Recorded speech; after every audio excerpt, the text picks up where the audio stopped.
O senhor não precisa do apoio público do ex-presidente Bolsonaro? Olha só, eu cheguei aqui sozinho, sem padrinho político, sem coligação política, sem dinheiro público e agora sem redes sociais.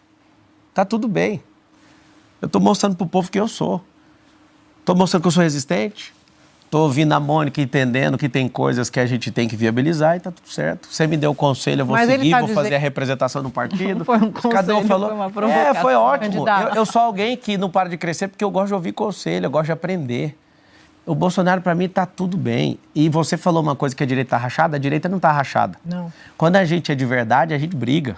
É igual em família. Então eles não são de direita, o senhor é de direita? Não tá rachado. São todos família. O senhor também faz parte da família. Nós temos Bolsonaro. Princípios. Família dele é os filhos dele, ele tem 4, eu tenho meus 4 filhos. Mas eu não entendi, desculpa, então explica. É porque a direita não tem um dono. Diferente de alguém na esquerda que reza uma cartilha de forma emburrecida. Mas quem é o principal líder da direita hoje? É claro que é o Bolsonaro. Que isso, ele foi o cara que acendeu a presidência Então volta da para a minha pergunta inicial. Como que o senhor vai convencer o eleitor de direita? Eu não vou convencer o eleitor de Bolsonaro, eu só estou mostrando quem eu sou, é só ver o que eu posso fazer. Mas olha só, aqui na última pesquisa da Datafolha, mostrou que o senhor tem 44% dos eleitores que dizem que votaram em Bolsonaro, dizem que votam no senhor, e o Nunes tem 30%. Então, ele vai perder todos os eleitores do Bolsonaro, porque eles vão descobrir que ele apoia a ideologia de gênero, ele vai descobrir que ele é abortista, vai descobrir que um monte de coisa que a direita pira com essa Mas o senhor acabou de dizer que Bolsonaro é o principal líder da direita. É mesmo, só que as pessoas não têm Mas se ele disser, não vote no Marçal, como ele está dizendo, vota no Nunes. Pode ficar à vontade. Mas como faz com o eleitor? Posso fazer nada, eu vou mostrar meu trabalho do mesmo jeito, eu já estou sozinho, ele nunca encostou na minha campanha. Quando eu fui eleito deputado federal, o Bolsonaro não gravou um vídeo para mim, eu fui eleito do mesmo jeito. E essa briga com o entorno ali? Com o entorno não, é só com o retardado do Carlos Bolsonaro. Não, o senhor, tem o Carlos Bolsonaro, que tem feito críticas ao senhor, Ele atrapalhou, nós perdemos a presidência da República. Deixa eu concluir, por favor. Desculpa, vai lá. E tem o deputado Eduardo Bolsonaro, inclusive deputado federal eleito aqui por São Paulo, uma base gigantesca. Muito top, eu entendo. Mas ele está atacando o senhor. Duros, né? Que dureza. Lê os comentários do vídeo. Não, mas o senhor falou que eu estou respondendo ao Carlos. Não, eu só tenho problema com o Carlos, tenho problema com o Eduardo. Mas o Eduardo tem problema com o senhor, né? Porque ele fez o seguinte, eleição é complicado demais. Quando acaba a eleição, bandeira branca, para com a guerra. Eu sou crítico do presidente Lula. Você vai ver, vai acabar a eleição, vou deixar ele em paz. Eu não quero que ele dê errado, eu quero que ele faça um bom governo. E quero que ele aposente igual o Biden, que ele tenha essa sensibilidade. Depois da eleição, é só um idiota que continua a guerra. Eleição é um período de guerra. Todo mundo fica pondo na minha conta que eu faço isso e aquilo. O Boulos me xinga de bandido junto com o Lula lá no palanque esse final de semana. Chama de ladrão, de não sei o quê. Eu não sou, nunca peguei nada de ninguém. Se achar alguma coisa que eu peguei, eu pago. É só me dar o Pix que eu pago. A eleição vale tudo. Tabata tá falando loucura de mim, tá tudo certo. Eu tô até com preguiça de processar esse povo. Eles estão me processando, eu entendo, tal, mas eleição é um negócio absurdo. Bolsonaro tem meu respeito, eu gosto dele. Alguém gostando ou não, eu gosto dele. Ele errou em muitas coisas? Sim, nós aprendemos com isso. Só um bobo que não aprende. Agora, se ele seguir o caminho com o Nunes, que eu acho que ele vai seguir, porque ele deu a palavra, e no almoço que eu tive com ele algumas semanas atrás, ele falou, não tem como eu voltar atrás. E eu falei, tá tudo bem, eu não estou te pedindo, sim. E eu falei isso para ele no almoço, eu não estou pedindo seu apoio. Eu vim trocar ideia com você e pedir conselho, é diferente. Ele me deu 3 conselhos, eu segui os 3 e funcionou. Mas a questão aqui não é que ele não está apoiando o senhor, ele foi crítico, inclusive, ao senhor. Claro, mas no meio da eleição. Essa candidatura não tem nada a ver comigo. Mas não tem mesmo. O senhor se ressente desse comportamento dele? Não, eu estou acabando de explicar que é eleição, eles vão fazer de tudo. O Carlos, ao invés de preocupar com o Ramagem, que inclusive eu vou ajudar, porque o Carlos está mais focado em mim em São Paulo, e eu vou levar essa eleição no primeiro turno. Eu vou ajudar até no do Rio de Janeiro, porque vai ser feia a eleição lá.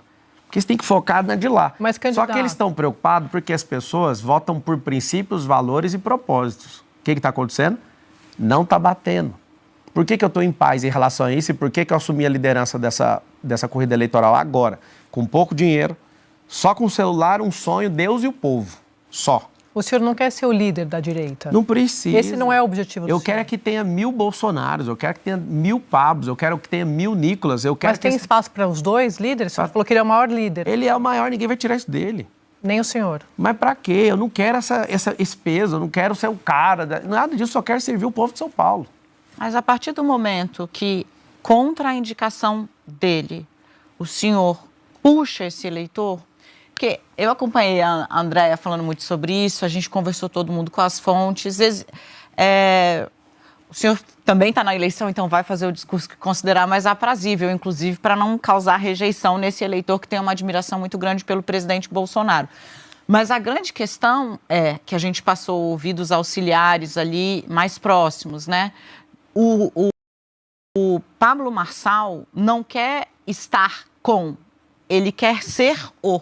Credo, eu já tenho minha identidade, eu sou o Pablo Marçal. O senhor suplantasse o que é. O senhor considera, por exemplo, que a liderança, de certa forma, dele pagou o preço pela derrota na eleição e pode estar superada? Esse é o temor do entorno. A gente perdeu a eleição por causa do Carlos Bolsonaro. O começo de conversa é essa. Mas o senhor acha que o ex-presidente, o Carlos, faz alguma coisa sem estar avalizado pelo pai? É claro, é ele que responde na rede social. E eu dei aquela resposta porque eu já sabia que era o Carlos. Inclusive, mandei no WhatsApp do presidente. Falei, você que respondeu nunca aquilo ali. A gente troca ideia pelo WhatsApp. O que ele respondeu para o senhor? Ele me mandou as justificativas dele depois da censura. Acabou que ele não respondeu esse caso. O que acontece? O Carlos é um cara ciumento, todo mundo estiver assistindo, olha lá, vai lá, Jair Bolsonaro, vê se o Jair segue a esposa. Mas o senhor acha que o ex-presidente vai ficar contra o próprio filho? Claro que não, mas eu já poupei demais o Carlos por conta do presidente. Só que no meio da eleição, o cara lá do Rio de Janeiro, que não está vencendo a eleição dele, quer preocupar com a minha, que já está aqui bem encaminhado. Mas ele está preocupado com a eleição do senhor, é isso que a gente está falando, está preocupado com o domínio dessa base que o senhor já viu o senhor falando. Eu não quero tomar nada do Bolsonaro, não. A liberdade não tem dono. É isso. Eu não estou assumindo liderança de Bolsonaro. Bolsonaro, ele tinha 3 ações que estavam tornando ele inelegível. Inclusive, deixa registrado que eu acho injusto. Reverteu uma, falta reverter 2. Vai ter meu apoio para a presidência em 2026, que eu sei que ele vai conseguir reverter. Eu imagino que ele está apoiando o Centrão para conseguir reverter essa inelegibilidade, eu entendo ele. Só que a gente não pode entregar São Paulo para pessoas que não têm os mesmos compromissos que a gente. Eu entrei nessa eleição, eu não ia disputar a prefeitura de São Paulo. Quando eu vi sacando o Salles, eu percebi, mas como é que vai ficar 2 esquerdistas de um lado e o outro do outro? Eu não sou contra o cara que é esquerdista disputar a eleição. Desce o bambu, faz o que você quiser. Agora, dos 2 lados, o esquerdista, estava todo mundo feliz. Não, já vai dar segundo turno aqui, vai dar não. Aí eu abri um vídeo, não sei se vocês chegaram a olhar, eu fiz um vídeo. Se em 30 dias não aparecer alguém com mentalidade de riqueza, alguém que quer transformar a cidade e não tiver princípios e valores que a gente defende, pode me considerar candidato. Candidato, eu queria pegar carona numa pergunta da Mônica sobre o quão execuível é ou são propostas suas. O senhor disse, por exemplo, que vai gerar 2 milhões de empregos na periferia. Quem vai gerar são as empresas. Eu vou facilitar a liberação fundiária, vou trazer empresas e vou promover gente. Tá. Através dos braços de ensino que eu falei. Que vão ser dentro das próprias empresas. Eu já uso esse método e já multipliquei para muitas empresas, inclusive, e funciona. Ah, eu atravessei você, Camarote? Não, mas pode fazer a pergunta. Ok.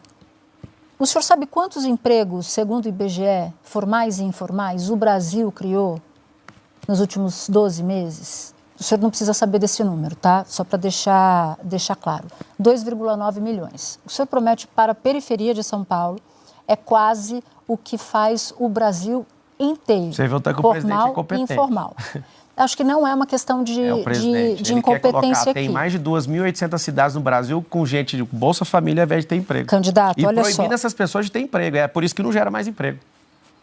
Eu fico com a sensação um pouco de venda de terreno na Lua quando o senhor fala desses 2 milhões. Mas vamos lá. Se a gente for pegar, por exemplo, a sua promessa de zerar em 18 meses a fila para cirurgia, certo? Hoje, por exemplo, no Brasil, faz-se 2.400 cirurgias por dia, cirurgias eletivas. Para zerar em 18 semanas, seriam 1.730 cirurgias por dia só na cidade de São Paulo. Isso mesmo. Sabe o que a gente vai fazer? Convênio com outras cidades, convênio com o governo do estado, mutirão. Nós vamos pegar toda a ociosidade de todos os hospitais particulares, não só da cidade de São Paulo, mas do interior, aonde couber. Esse é o meu compromisso. Nós vamos total dedicação em 18 semanas para fazer isso. O senhor está incluindo os hospitais da cidade que não seria administrada pelo senhor? A gente vai pagar. Camarote. É o seguinte, a gente vai pagar isso. A gente vai fazer convênio, vou explicar por quê. Porque a gente tem 38 cidades na região metropolitana. E aí o que acontece? A gente precisa da ajuda de todo mundo. Eu vou abrir o jogo. A gente precisa cuidar das pessoas em primeiro lugar. Tem gente morrendo em fila de hospital porque não tem cirurgia, não está conseguindo. O prefeito bate no peito, batemos o recorde. Cara, mas por que com toda essa potência que é São Paulo ainda tem pessoas precisando disso? Vou atrás do Conselho de Medicina para liberar a telemedicina, como foi na época da pandemia. Aquilo é um instrumento de inteligência absurdo para a gente fazer isso. 40% das pessoas que fazem exame não tem retorno. Mas cirurgia não dá para fazer por telemedicina. Não, eu estou falando dos exames. 447 mil exames de cá, 192 mil cirurgias do lado de cá. A gente precisa fazer uma situação de guerra. Quando eu ajudei lá no Rio Grande do Sul, só meu grupo mandou 206 carretas para lá. E eu vi que se a gente é comprometido em fazer isso, foram 4 milhões de quilos de suprimento. Mandei todas as minhas aeronaves, pedi aeronave para um monte de amigas, a gente usava aeronave para mandar medicamento. Fizemos uma desossa em 33 dias. Uma das minhas empresas ficou com o portão aberto 33 dias. Ô, candidato, mas vamos voltar aqui para a cidade de São Paulo. Deixa eu só terminar a resposta dela, por favor. Não, o senhor está falando do Rio Grande do Sul. Mas é porque foi eu fui o ator lá. E aí, sabe o que foi o sentimento que eu tive lá? Eu vi o governo federal chegando atrasado, e está comprovado, não tem discussão esse assunto. Eu percebi que se a gente parar no sistema de mutirão, a gente resolve qualquer problema. Eu vou fazer isso em São Paulo. Eu fiz no Rio Grande do Sul, vou fazer em São Paulo. Eu estou fazendo isso em Angola, vou fazer aqui em São Paulo. Eu sei como é que faz. Eu não sou um garoto que está sonhando com um Brasil melhor. A gente tem dinheiro, tem competência. Engraçado, eu estou em 19 segmentos diferentes no mercado. Eu entendo muita coisa que o governo já faz. Eu só não sou funcionário público, candidato, eu preciso de um emprego. Me dá um emprego, o número é 28, eu preciso de um emprego. Candidato, vamos aqui falar de meio ambiente da cidade de São Paulo, que é uma questão muito importante. Um estudo da USP que mostra algo preocupante, que são as ilhas de calor. O centro da cidade tem, em média, 7 graus a mais do que as áreas mais periféricas. Precisa de árvore. Esse movimento, é isso que eu queria saber do senhor, quais são as suas propostas. Você tem uma diferença que pode chegar, às vezes, a 16 graus, ou seja, é algo muito preocupante. Eu queria saber o que é que o senhor vai fazer para minimizar isso. Primeira coisa, a gente precisa de plantar árvore. Eu nasci na cidade que já foi eleita como a cidade mais arborizada do Brasil, depois perdeu esse título para Curitiba.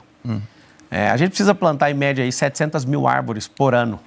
É muita árvore. Inclusive, o prefeito, ele é uma das coisas que ele gosta e está fazendo um pouco disso. Eu acho que dá para chegar, dá para aumentar um pouco. Parques, como é que seria feito? Nos lugares do mapa de calor que você falou. É pegar o mapa de calor e começar por eles.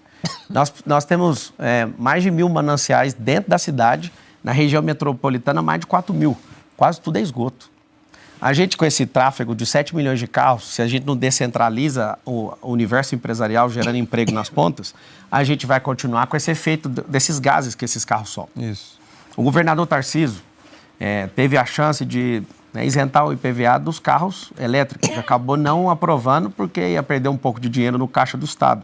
A gente precisa de ter incentivo para a gente eletrificar a frota. A gente precisa pegar os ônibus e amarrar isso no contrato, que eu vou revisar todos os contratos da prefeitura, para colocar data para converter todos os ônibus a hidrogênio. Nós precisamos do apoio do governo federal e do parlamento para pegar o lixo e transformar em hidrogênio. A gente tem que fazer dinheiro com o lixo, a legislação não permite fazer do jeito que eu quero fazer. Então, assim, a gente tem um grande desafio, não é só plantar árvore, é eletrificar a frota, eu preciso do governador para fazer isso, porque a gente não consegue dar um salto se não tiver isenção de IPVA. Você vai em Brasília, tem isenção de IPVA. Você está aqui em São Paulo, ele quase levou isso, mas entre aspas, perder dinheiro agora para a gente salvar a cidade, salvar o Estado. Ele acabou não fazendo. É uma coisa que eu quero insistir, por mais que foi decidido, eu acredito que para eletrificar essa frota tem que fazer isso. A gente, na situação que a gente teve também no Rio Grande do Sul, e aqui tem alagamento, precisa fazer as caixas de escoamento, as caixas de brita, pegar todos os espaços e plantar muita árvore. Acho que vai ser umas 700 mil por ano, esse é o número, salvo engano, que a gente pode fazer. Então, assim, a cidade de São Paulo, ela precisa disso, mas para ela respirar, precisa de qualidade de ar. Quem está estragando a qualidade do ar? A velocidade do trânsito. Por isso, os bolsões. O teleférico é limpo, mas é para a comunidade, não é solução de trânsito. A gente precisa de criar, precisa de terminar o Rodoanel, o Norte, que tem 44 quilômetros, que está lá sem terminar, já foram investidos 5 bilhões de reais e ninguém fala nada. Nós precisamos cair para dentro disso, precisa tratar 40% de saneamento básico. Eu sei que é do governador, mas um prefeito bem intencionado ajuda o governador.